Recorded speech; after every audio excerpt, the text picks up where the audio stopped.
Hello and welcome back everyone, this is me, Sneaky Bard, playing EU4. We're trying to do the Choson one with Korea. So yeah, I definitely did that intro better than the last one. I remembered to say my name. Woo! We're learning! Yeah, so last time we left off, we just gave the clergy estate 10 loyalty, so now they're sitting at 60, and some influence. So this means they're quite loyal to us, which means we can do some of these actions. So if we give them back the prestige and sacrifice some of our legitimacy, they will gain even more loyalty and even more influence, which means that we can do this and get more admin points while sacrificing some loyalty. So when the clergy is loyal, above 40, all these modifiers that they can give us are positive, not negative. So here you see if the loyalty is below 40, we get less national tax, and raising stability costs more admin power. But if they get too much influence, a disaster will start ticking. Well, they will start to take over the country, and so we want to keep this below 80, and ideally not at 70, because there's events that might force us to give them a bit more influence. But essentially, the way I use these estates is burghers to get some free money and monarch points. Same here, using the nobility to get some military points, so we can call a diet, sacrifice even more prestige to give them influence and some loyalty, and get that loyalty right back or down again by forcing them to give us some military points. Okay, so we're seeing the Manchu tribes here are at each other's throats. Ming has some Yi separatists. I doubt they will fall to them, however. They will mop them up quite quickly, even though I'd like to see Ming explode. They don't do that anymore quite as often since the Mandate of Heaven expansion. It's not like a legitimate strategy that you can use to wait until Ming explodes. Let's pause here. But they did force Oirat into vassalage, into a tributary state, and probably Mongolia will break out soon because they're quite pissed off at their overlord Oirat. We can learn about the new technology soon, admin as well, but let's get military technology. Our armies get more hit points, land morale, and more military tactics. Tactics are super important, so think of tactics as, in RPG terms, I'd say levels. So the more military tactics you have, the better you can coordinate your army, which means it deals more damage, it suffers less damage, and so on and so forth. So what do we want? Tea imports. We want mercantilism. Always when you can choose here between two options and one gives you mercantilism, always pick mercantilism. It just gives you more money. And as someone who's bad with money in this game, I will always go for this. So tea imports.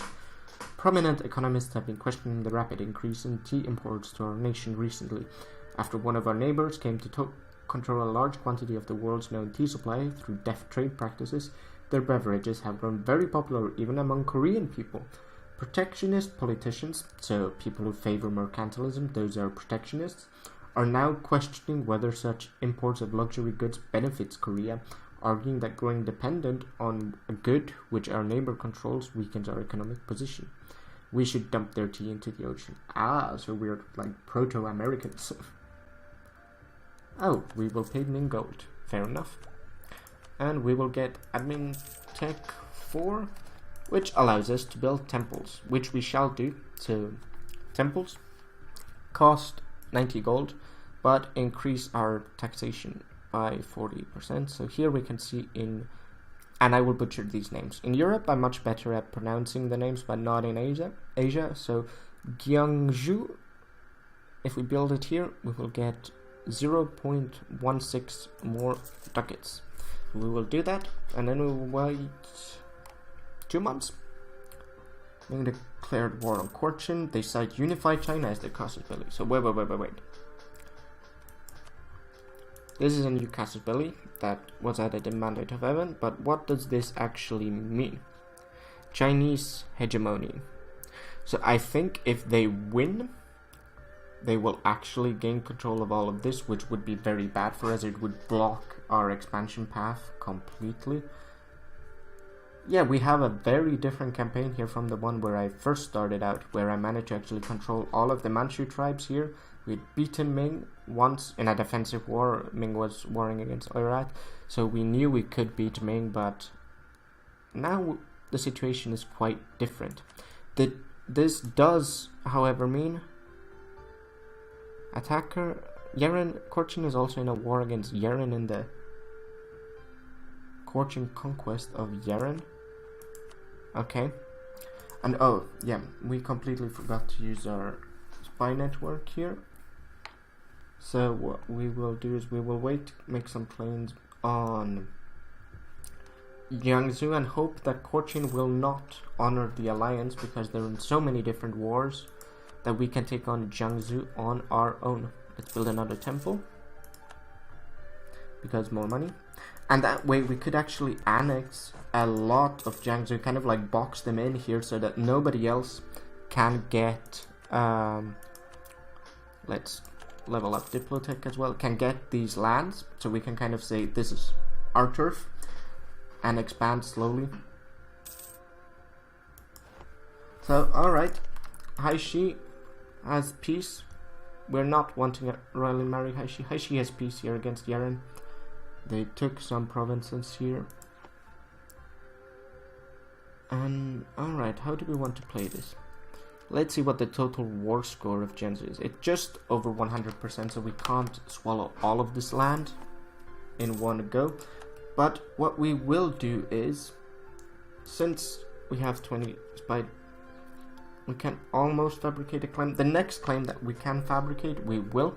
We will also put army maintenance all the way up. We're suffering some attrition here. We probably should have declared war a tad bit sooner, because now Ming is in the way. So we will just, you know what we'll do? We'll do this, and we will wait for Ming to finish the war, and then we will strike swiftly and very, very terribly against Jiangxu, just as Ming has declared peace. So let's tone down the speed here so that we know exactly when Ming decides to declare the peace. Nobles demand increased pensions. So kings had to keep their unruly nobles in line through many methods. One of the most common was cold hard cash. Nobles would demand increased pensions in exchange for relinquishing certain rights to the king. Yeah, we don't want to lose stability, especially because we will use all these administrative points soon. So we will just get more loyalty with them and get a little bit of less national tax modifier. Let's unpause.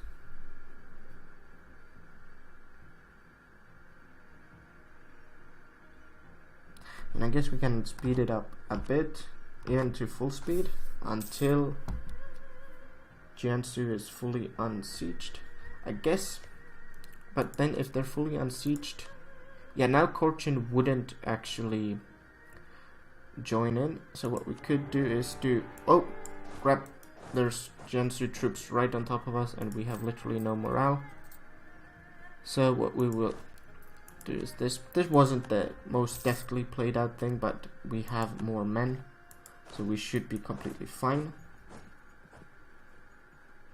Let's just move in there, kill that troop, there we go, good. And now let's see if they declared peace soon. Hopefully. Any moment now. Jiangxu, come on, you've basically lost. Your capital is even occupied, so what? Why don't you just declare the peace? Let's go help them a bit and the siege here to end it quicker. There we go. What we want to do now is we'll put one guy here, the rest here, put one guy here, and move these troops as quickly as we can onto these provinces. Oh, Yeren wants our help against Korchin. Alright. Cochin has what? 10 troops? Is this the time when we backstab Yeren? I mean, I don't think so, because we might want to use Yeren against Haishi. We could do that, so let's just accept the call to arms. Let's go to war against Yeren and hope that this doesn't mean, or go to war with Yeren against Cochin and hope that this doesn't backfire. So let's tell Yeren that they are very much welcome to attach to our troops here, and we will keep them basically here like this. Alright, this is full cav, this is one, so we could do this, we can do this, do this, there. We just want to make sure that all these zones are occupied. Cochin is marching towards us. I hope they're marching here to fight the Yereni army, because that way we can actually occupy all of these provinces and consolidate our army so that we don't have the issue of Yeren coming in, marching in here and trying to take out our armies one by one. So let's move all of these armies here. We will suffer some like attrition on regard of that, but also the siege will go that much quicker. So, and our useless heir might die. Hopefully he dies. I mean, it's not paramount that he, like, it's better he dies during peace, because then we don't suffer that stability hit, which can be quite nasty. Okay. Haishi is in a war against Cochin. Attacker against Cochin in the Haishi conquest of Cochin. So Haishi seems to be the one who's getting out on top against all these other Manchu tribes in this three-way war, basically, between them. Used to be a four-way war, I think. And Ming has declared war on Mongjian, wanting to make them a tributary state. Shimazu and Ochi, Japanese daimyos, have declared claims on our provinces. Yes, Cochin is not coming anywhere near here, which is fine by me. It means we can just pull our army back, keep it back here. Oh, and the Renaissance has been discovered. So travels speak of a great rebirth of old ideals in faraway lands. It's hard to treat such rumors seriously, though. According to the reports, reporters' great secrets have been uncovered by the thinkers of this Renaissance. So now we get the institution of the Renaissance spawning somewhere in Europe. It's hard-coded to spawn in Europe, which means our technology will become more and more expensive until we embrace it, until we basically say, okay, we are down with this Renaissance thing. So our technology can get at least, or at most, 50% more expensive. So what do we want? We want to pay the cash, I think. And this is why we have the war chest after all. Yeah, there's a plague and we will pay the cash too. Alright. We have completely obliterated Jiangxou, and what we will do is we will take these provinces, these border provinces from them. And what we could try and do is this. Oh, we could actually swallow them whole. Or, wait, these are Yereni provinces, so we will swallow them whole. We will get dangerously high overextension though. Do we want that high overextension? I don't think so. So we want like this, then we have 70. I think 80 is the threshold, or is it 100 where bad stuff can happen? I think it's 80. We also wouldn't have enough points to core all of this, so that's why I leave them some provinces. I'm going to tell them though to, they don't have, give me back core so they don't have claims here, and give me all their money. And they can't give me war reparations, so let's get the cash a bit lower so that they can pay us some war reparations, 10% for 10 years, so more money to us. And this is the peace deal that we will take. We will need a bit more time to actually get all of the points to core all of this land, but that will come with time. There we go. And we've satisfied our mission. Next mission. Improve our prestige. We could do that. I mean, we need to have more than 50 and we have 23, even though it's trending down, but let's do that since we're going to go to war anyway. Before we start coring, what we will do is we will increase autonomy here, which will lower the revolt risk in these provinces as well. Sadly, we cannot increase it in these bordering provinces, so there will be a revolt at some point. That much is guaranteed. Let's always keep it like this. But that is not something that we can do anything about, so we will just fight it and crush it. Corruption is growing. Corruption basically makes everything more expensive in terms of like tech, money, so you need to spend money to combat it. So what we will do is this. I mean, let's hope that they don't get here before us. We can also demolish this fort because we have one here. We don't need an extra one. There we go. All just to save some money. And now we're going to core. We're going to core the ones that give us the most overextension first. Why? Because this gives us lots of bad modifiers and we want to get rid of them as quickly as possible. So let's make sure that someone like Mongolia doesn't completely hate us, and someone like Ming doesn't completely hate us for our conquesting rampage. There we go.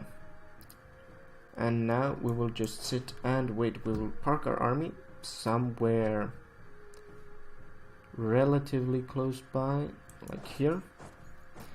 Do we have more force limit? Do we want to pay more? We don't, but what we could do is we could pay for one more temple here.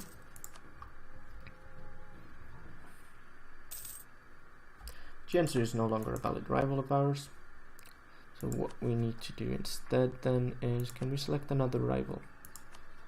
No, we cannot. But what we can do is we can use our spy network to fabricate claims in the last two provinces, and then tell him to, we want to backstab first, probably Haishi, because they are giving us an expansion route into Choson. We might actually want to take land of Haishi and then forcibly vassalize them as well. I mean, it will make them pissed against us for a long time to come, but that also means that we have extra bodies to fight for us. At least, like, when they're pissed, they won't like join our armies or anything, but they will fight against enemy troops that come into their land, so they might serve as a distraction. Another temple. And enemy AI will take into account their what do you call it, forces when they look at how strong we are. Actually, just to get some, we will just go and siege this. Oh, that war was already over. We didn't get any favors because we didn't do anything. Not that surprising, actually. I mean, another way to think about this is if we take over Choson here, we could get, or Yeren here, we could get an expansion route into Haishi. And actually Yeren does hate us. What about Haishi? Haishi doesn't hate us. Let's think. Yeah, we could do an alternative thing here. Oh, crap, our corruption is rising again.